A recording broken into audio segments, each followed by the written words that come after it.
Good morning dear students. Gayatri Vidya Mandir Uchch माध्यमिक विद्यालय सांसोर के यूट्यूब चैनल पर आप सभी का पुनः हार्दिक स्वागत है। आज हम 12वीं क्लास एग्रीकल्चर केमिस्ट्री का 11वां पार्ट डिस्कस करने जा रहे हैं। 11वें पार्ट पर आधारित जितना भी थ्योरेटिकल मैटर था उसको हमने 7 वीडियो लेक्चर में कवर किया और इसी पार्ट पर ही आपके प्रैक्टिकल का मैटर भी ऑब्जेक्ट करवा रखा था, उसको भी आपको विस्तार से समझाया कि जैविक खाद की प्रयोगकर्ता की जांच हम किस प्रकार से करते हैं। और आज अपने वीडियो लेक्चर में देखने जा रहे हैं तो इस पार्ट पर आधारित कुछ आपके प्रश्नोत्तर भी दे रखे हैं और उन प्रश्नोत्तरों को अपन व्यवस्थित रूप से समझेंगे जो आपके बोर्ड एग्जाम में तथा कई प्रकार के कॉम्पिटिशन एग्जाम में मेंशन होते हुए देखे जाते हैं। जनरली आप जानते हैं कि आपने जो थ्योरेटिकल मैटर को आपने व्यवस्थित रूप से स्टडी किया होगा और प्रत्येक वीडियो लेक्चर को ऐसे मैं उम्मीद करता हूँ कि आपने देखा होगा, तो आपको इसमें किसी भी प्रकार की कोई समस्या सामने आपके नहीं होगी। तो नॉर्मल से पार्ट व्यवस्थित रूप से समझे और प्रत्येक मैटर को कवर करते हुए जो आपके सामने प्रश्न किए जा रहे हैं उनको कॉपी में मेंशन करें, साथ साथ बार बार दोहराएं ताकि समय पे आपको कंटस्ट हो जाए, ताकि आपको मैटर कवर हो। देखिए क्या दे रखा है जो पार्ट ही आपका था जैविक खाद पर आधारित, तो इससे रिलेटेड आपके प्रश्नोत्तर बनेंगे और इसमें आपने जैविक खाद और जैव उर्वरक के अंतर्गत आपने 10 चीजों को इंपॉर्टेंट रूप से देखी, जिसमें जैविक खाद के अंतर्गत आपने देखी थी गोबर खाद, कंपोस्ट खाद और उसके बाद में वर्मी कंपोस्ट खाद, हरी खाद और खली की खाद, 5 खाद इनके अंतर्गत आती थी। और इसमें जैव उर्वरक के रूप में आपने देखा था राइजोबियम, एजोला, स्पिरुलियम और उसके बाद माइकोरेजा, ऐसे 4-5 टाइप के आपने कुछ जैव उर्वरक देखा थे। जो जैव उर्वरक जनरली आप जानते भी कि जो नाइट्रोजन स्थिरीकरण करने तथा मृदा में उपस्थित अघुलनशील फास्फोरस को घुलनशील फास्फोरस में कन्वर्ट करने की टेंडेंसी रखते थे। तो उन काफी चीजों को आपने प्रत्येक चीज को वास्तव रूप से स्टडी किया होगा। अब देखते हैं प्रश्नोत्तर क्या दे रखे हैं कि सने के पौधे या सने के बीजों को कौन से जैव उर्वरक द्वारा प्रसारित किया जाता है। जो आपके धान के बीज, सने के बीज बताए जा रहे हैं, उनको कौन से जैव उर्वरक द्वारा उपचारित किए जाते हैं। आपको मैंने ये बता रखा है कि जितने भी प्रकार के दलहनी पौधे होते हैं, जितने भी प्रकार के दलहनी पौधे जिसमें दाल बनती है, वो सारे उनको उपचारित करने में डायरेक्ट इनडायरेक्ट किसका काम करते हैं अपन, राइजोबियम कैटेगरी के वर्गीय जीवाणु आते हैं, उनका उपयोग करके उनको उपचारित करते रहते हैं।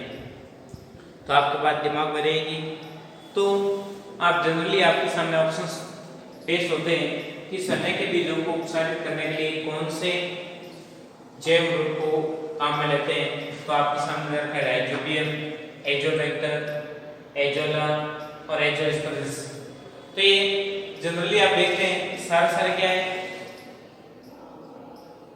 नाइट्रोजन स्थिरीकरण करने वाले जैव उर्वरक बताए गए। इसमें से एक और आपके पीछे रह जाता है, वो कौन सा, नाइट्रोजन स्थिरीकरण में काम आने वाला आपके नील रंग से वाला। तो ये नाइट्रोजन स्थिरीकरण करने वाले 5 प्रकार के जैव उर्वरक हैं, राइजोबियम, एजोबैक्टर, एजोला, एजोस्पेरिस और नील रंग से वाला। ये 5 जो जैव उर्वरक हैं जो वातावरण में उपस्थित नाइट्रोजन को स्थिरीकरण करके पौधों को प्रदान करने में अपनी भूमिका निभाते हैं। और यहाँ पे स्पेशल कैटेगरी आपके आगे सने के पौधों के लिए कौन से पौधा के नाम से दे रखे हैं। तो मैंने आपको बताया कि जो अलग अलग कैटेगरी के आपके जैव उर्वरक को बताया, पढ़ाया, स्टडी करी, उस टाइम में आपको ये बताया कि इसका उपयोग विशेष पौधों के लिए किया जाता है। तो जितने भी प्रकार के दलहनी पौधे होते हैं उनके लिए कौन सा जैव उर्वरक काम आता है, एजोबैक्टर, सॉरी राइजोबियम। कौन सा, राइजोबियम। तो इसको सेलेक्ट कर दीजिए। आपका ऑप्शन कौन सा हो जाएगा, ए आंसर हो जाएगा। क्या हो जाएगा, ए आंसर हो जाएगा। अब उसके बाद में एजोला का उपयोग कौन सी फसल में किया जाता है। एजोला की बात करते हैं तो एजोला एक जलीय पौधा होता है और जलीय एक प्रकार का शैवाल है और उसको वहाँ पे जहाँ पे जलीय शैवाल होने की वजह से जहाँ पे जल की मात्रा जिस फसल में अधिक होती है वहाँ पे इसका प्रयोग अपन करते हैं। धान की फसल को उगाने के लिए जल अधिक मात्रा में चाहिए और धान की फसल को नाइट्रोजन स्थिरीकरण करने के लिए उसमें एजोला नामक जैव उर्वरक अपन मिलाते हैं। तो आपके सामने ऑप्शन है कि एजोला का उपयोग कौन सी फसल में किया जाता है? गेहूं है, जौ है, मक्का है, धान। तो हमेशा दिमाग में रखना कौन सी फसल में काम आता है? धान की फसल में। तो ऑप्शन कौन सा हो जाएगा? द।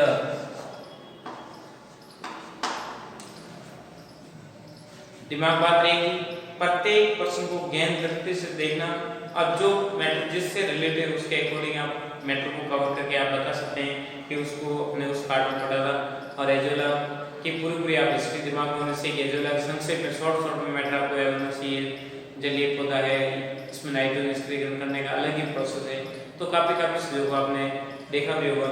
और एजोला का उपचार अपन किस प्रकार से करते हैं?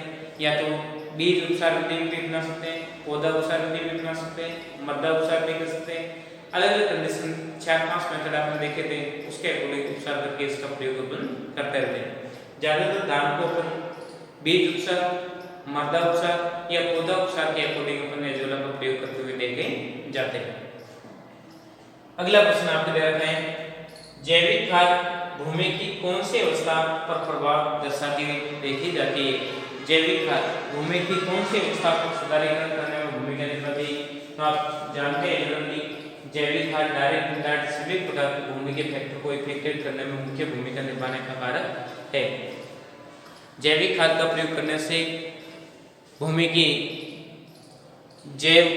जैविक प्रॉपर्टी भी इंप्रूवमेंट होती है, भौतिक अवस्था में भी सुधार होता है और रासायनिक अवस्था में भी सुधार देखा जाता है।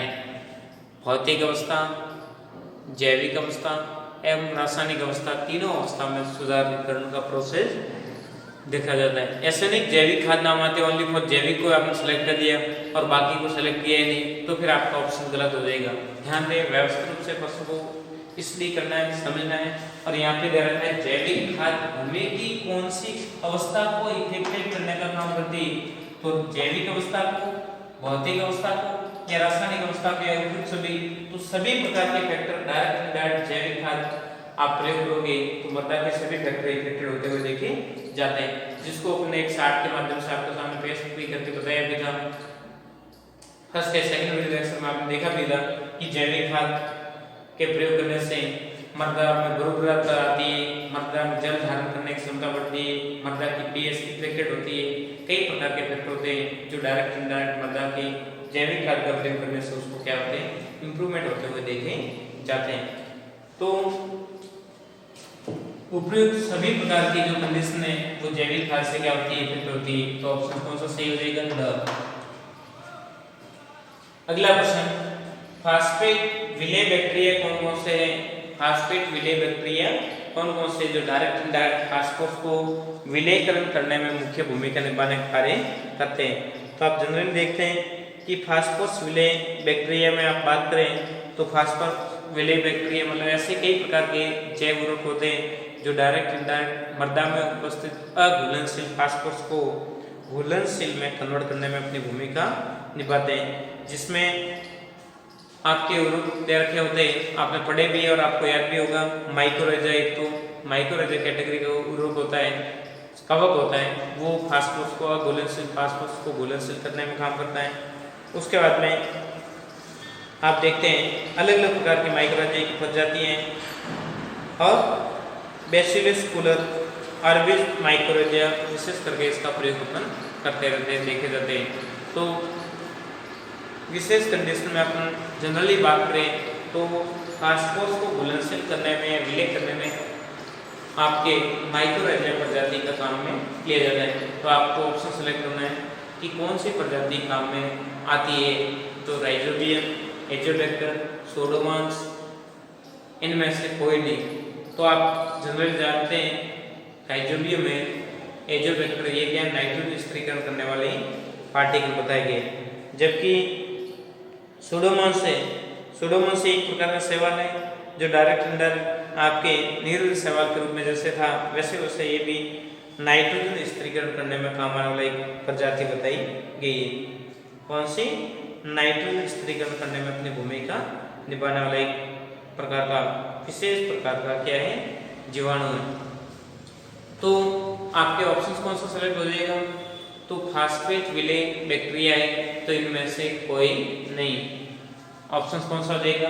द ऑप्शन सही हो जाएगा। तो इस प्रकार से आपके कोई भी प्रश्न दे रखे हो तो अपन ने जनरली आपके प्रश्नोत्तर वैकल्पिक प्रश्नोत्तरों का कवर किया है। अभी जस्ट इसके अगले पार्ट में, अगले जस्ट स्टेप में अपन स्टडी करेंगे अति लघुत्मक प्रश्न और लघुत्मक प्रश्न स्टडी को, उसको भी अपन स्टडी करने जा रहे हैं। एक बार पुनः मैं दर्शा रहा हूं, इसका व्यवस्थित एक बार स्क्रीनशॉट ले लीजिए, फिर बाद में अपन पढ़ने जा रहे हैं अगले स्टेप के प्रश्नोत्तर हैं, उनको भी अपन हल करेंगे। देखिए, सने के बीजों को उपचार करने में कौन सा जैव का प्रयोग किया जाता है? तो हमेशा याद रखना सना है या दलहनी फसल, जितने भी प्रकार की दलहनी फसल होती है, दाल होती है, दलहनी फसलें जितनी भी है, दाल जैसे मूंग, मोठ, जितने भी प्रकार के उड़द, उर्द तथा चने, सोयाबीन, मटर, कई प्रकार के ऐसे पौधे होते हैं, उनको उपचार करने में काम कौन सा जीवाणु काम आता है? हमेशा याद रखना राइजोबियम। कौन सा? राइजोबियम कैटेगरी को अपन फॉलो करते हैं। एजोला का उपयोग किया जाता है। एजोला हमेशा एक जलीय जीव है, ये जलीय बैक्टीरिया है और उसको उपयोग ज्यादातर जहाँ पे जलीय फसलों के लिए, जहाँ पे ऐसी फसलें जिनको जल की अधिक आवश्यकता होती है, उनके लिए इसका प्रयोग किया जाता है एजोला का। एजोला जनरली आप जानते भी हैं कि एजोला विशेष करके कहाँ काम आता है? आप देखते हैं एजोला का जनरली प्रयोग अपन करते हैं धान की फसल के लिए। किसकी फसल के लिए? धान की फसल के लिए एजोला का प्रयोग किया जाता है। क्यों? क्योंकि धान की फसल में आप जानते हैं कि पानी की अधिक आवश्यकता होती है और अधिक आवश्यकता वाली फसल में अपन एजोला कैटेगरी के जीवाणु को अपन डालेंगे तो वो आसानी से विकसित हो जाते हैं और अपना जीवन यापन करते हुए फैलते हुए नाइट्रोजन स्थिरीकरण करके पौधों को नाइट्रोजन प्रदान करने में अपनी भूमिका निभाते हैं। तीसरा प्रश्न था कि जैविक खाद की कौन सी अवस्था पर इफेक्ट पड़ता है? जैविक खाद भूमि की कौन सी अवस्था पर इफेक्ट डालती है? तो आप जनरली जानते थे कि जैविक खाद का प्रयोग करने से मृदा की भौतिक, रासायनिक तथा जैविक क्रिया क्या होती है, इफेक्टेड होते हुए देखी जाती है, जिनके बारे में आपने पढ़ा भी था कि जैसे जैविक खाद का प्रयोग करोगे तो उससे भौतिक गुण जैसे मृदा की जल धारण क्षमता, वायु संचार, मृदा अपरदन, तापमान नियंत्रण, मृदा की पौधों की जड़ों का विकास तथा जल अंतःकरण की क्षमता डायरेक्ट क्या थी, बढ़ती हुई बताई गई थी, जो आपने फर्स्ट वीडियो लेक्चर में आपने देखा भी था। भौतिक सुधार तो ये होता था, तापमान नियंत्रित करती थी, मृदा अपरदन की प्रक्रिया को रोकते थे। तो ये डायरेक्ट क्या बताए गए कि जैविक खाद का मृदा पर भौतिक इफेक्ट। उसके बाद में रासायनिक में देखें कई प्रकार के हार्मोन्स तथा एंटीबायोटिक रसायन को नियंत्रित करने में विशेष करके जैव रासायनिक खाद की भूमिका रहती है। मृदा की पीएच मान को नियंत्रित करने में काम करती है, मृदा में कार्बन नाइट्रोजन अनुपात को बढ़ाती है तथा विषैले पदार्थ को न्यूट्रलाइज करने में भी जैविक खाद की विशेष भूमिका रहती है और मृदा में कैटायन एक्शन कैपेसिटी को क्या करता है, इंप्रूवमेंट करने में कार्य प्रदर्शित करती है। तो अपन देखते हैं जनरली जैविक खाद मृदा की सभी प्रकार की अवस्था को इफेक्टेड करने में भूमिका निभाती है। उसके बाद में फास्फेट विले बैक्टीरिया, फास्फेट विले बैक्टीरिया माइक्रोरेजिया कवक है, जिसको अपन ज़्यादातर अपन प्रजाति उसी प्रजाति में यूज करते हैं, परंतु यहाँ पे राइजोबियम, एजोबैक्टर, छोडोमोनास ये दे रखे हैं जो किसी प्रकार से फास्फेट विले में अपनी भूमिका नहीं निभाते हैं। ये सारे नाइट्रोजन स्थिरीकरण करने में काम आने वाले जीवाणु है। तो आपके ऑप्शन कौन सा सही हो जाएगा? द, इनमें से कोई नहीं। बात दिमाग में रहेगी। देखिए आपका स्क्रीनशॉट हो गया होगा, तो आगे बढ़ते देखिए। देखिए आगे आप अति लघुत्मक प्रश्नोत्तरों को देखने जा रहे हैं कि हेतु लघुत्मक प्रश्नोत्तर में क्या दे रखा है उसको देखिए। जनरली आप जानते हैं कि अलग अलग कंडीशन में अलग अलग प्रकार के जैव तथा अलग अलग उनकी क्वांटिटी के अकॉर्डिंग उनको मिलाकर अपन प्रयोग में लेते हैं। देखिए मक्का के लिए कौन सा नाइट्रोजन युक्त उर्वरक का प्रयोग किया जाता है? नाइट्रोजन युक्त उर्वरक मुख्यतः आपने देखे कितने प्रकार के थे? 5 कि एक तो राइजोबियम, एजोबैक्टर, एजोस्पर्स, एजोला तथा नीलहरित शैवाल। ये मुख्यतः 5 प्रकार के नाइट्रोजन युक्त उर्वरक बताए गए और अलग अलग उर्वरक अलग अलग प्रकार के पौधों के लिए प्रयोग किया जाता है। जनरली आप जानते हैं कि राइजोबियम का प्रयोग अपन करते हैं, वो करते हैं दलहनी पौधों के लिए। किसके लिए? दलहनी पौधों के लिए राइजोबियम का प्रयोग किया जाता है।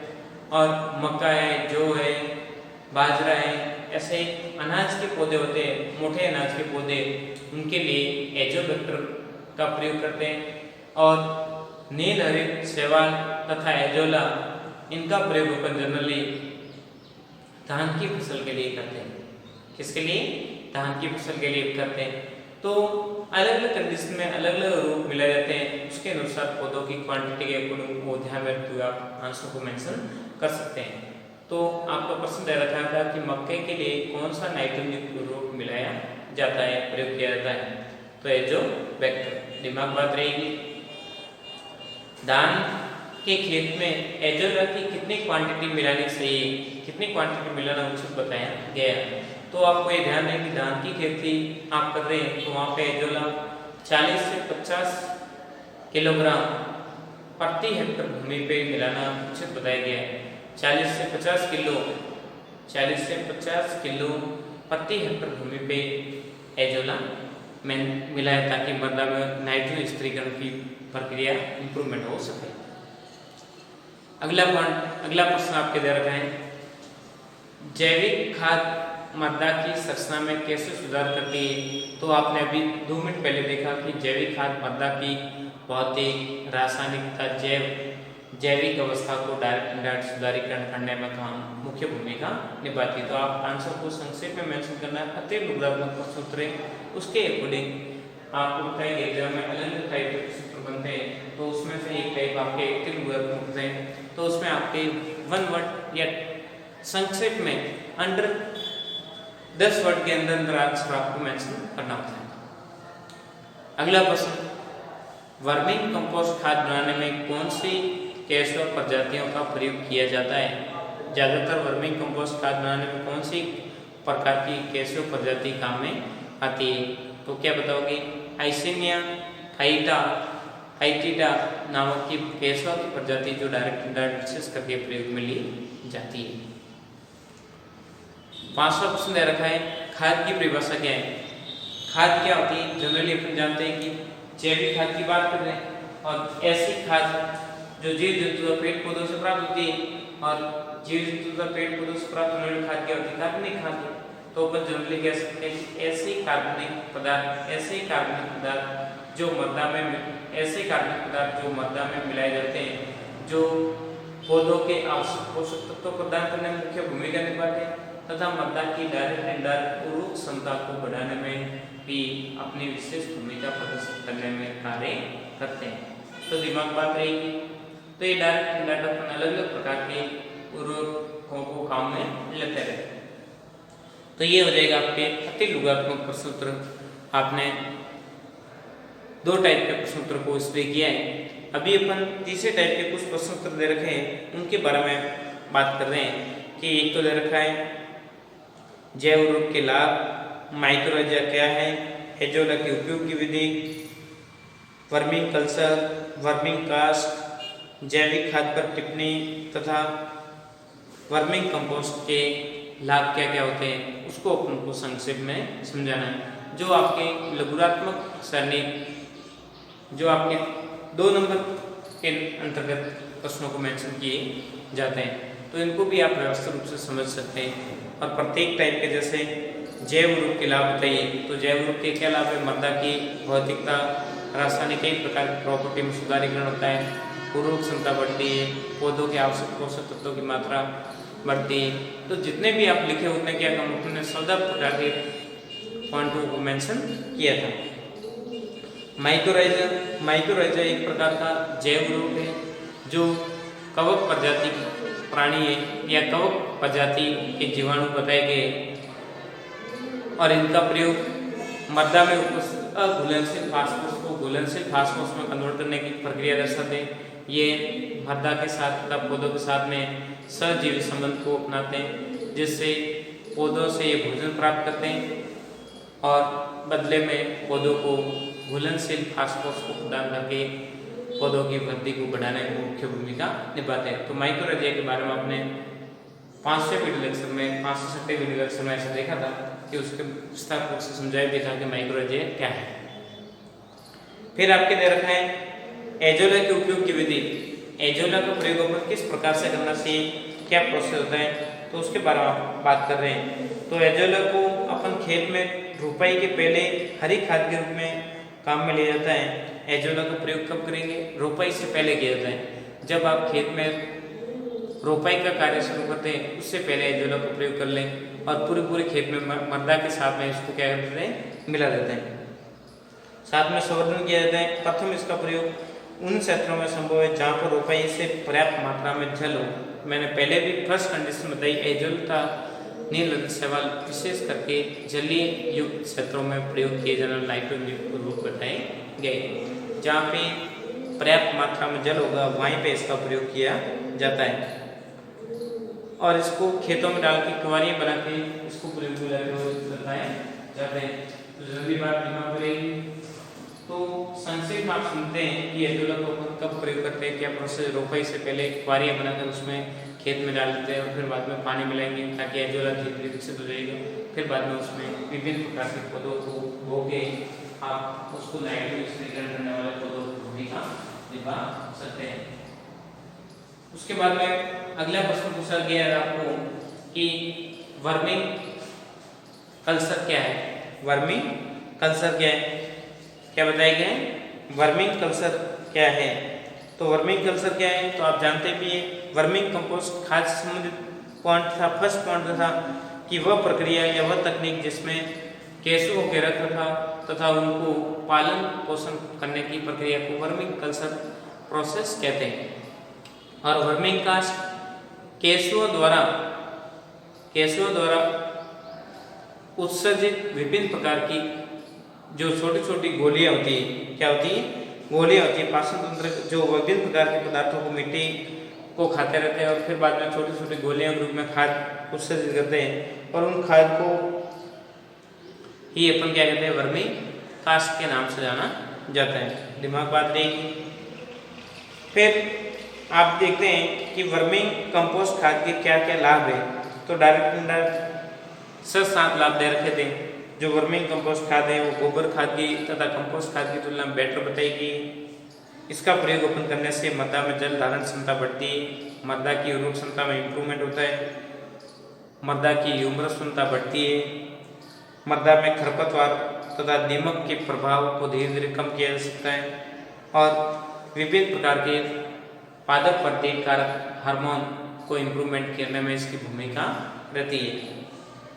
फिर आप देखते हैं कि जैविक खाद पर टिप्पणी लिखें। जैविक खाद पर टिप्पणी लिखो, जितना लिखो उतना आप कम बता सकते हैं।